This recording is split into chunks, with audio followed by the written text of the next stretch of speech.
from the e-tail blog, and I'm here at the last day of e-tail Europe in London. I'm here with Gracia from TopMan. Welcome. Hi, thank you. Thank you for being here. So Gracia just sat on a panel where we talked a lot about international expansion, which is a big trend here at e-tail Europe, obviously, with the country segmentation the way it is here. Lots of challenges to be combated. But what was interesting was that a very large proportion of the audience here is looking to expand to Asia. I think it was something like 72% of the audience who answered our benchmarking questionnaire said that. So I wanted to ask you, what do you think about that? Is that surprising to you? Do you agree with that? And then also, on the flip side, what are the challenges of getting into Asia as an e-retailer? Yeah, I think it's very expected. People think that, of course, especially China is growing so much at the moment, so people see opportunity. And therefore everyone's jumping on the bandwagon. What I do think it's also very difficult. It's a very different culture. It's complicated, and initially you might think, oh, let's just open a Chinese website and let's translate everything in Chinese and let's do it. But I think it's very, very complicated. And I mean, there might be a different way of getting into China faster by maybe looking for partners. I mean, there are also people in the industry that just buy small partners in China, that completely set up in China, run by Chinese people, trading companies that will then do the trading for them, which is maybe a very fast way of doing it. I mean, I know Net-a-Porter, for example, they've done that. I think that's a good idea. Yeah. But yeah, definitely a challenging country. Of course, a big opportunity. It's an opportunistic thought to go to China. Right. But I do think it's much, much more complicated than any country anyone has ever gone to. Right.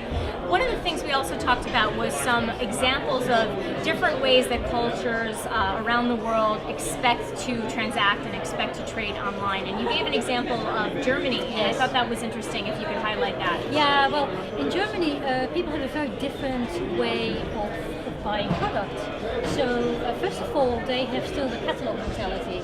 So they would like to put as many products in their basket as possible. They don't really want to pay for it. They want to keep it at home. They want to try it on at home. And then when it fits, they keep it. What doesn't fit, they send back. And of course, everyone here immediately says shock horror, lots of returns. Yeah. But at the end of the day, if you give them the way they like it, which is through an open invoice, which is not through a credit card because they don't like credit cards, they pay actually when they keep all the products, not when they receive the products, but when they keep them. So this is, this is really not what we're used to. But if you were to do that, you would find that your average order value in that country would be much higher than any other European country that you would trade with. Right. You would grow about, I mean, for example, for the industry, that people have grown 70% in Germany just because they accepted the cultural differences. The return policy, plus accepting local invoice. Right.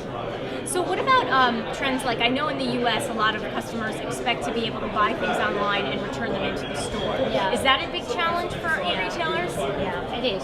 I mean, we have some stores in the US and we allow people to do that. Yeah. And it's a challenge for the brand because some of the products that we sell online, we don't sell it in store. So what happens then with the products in store? Right.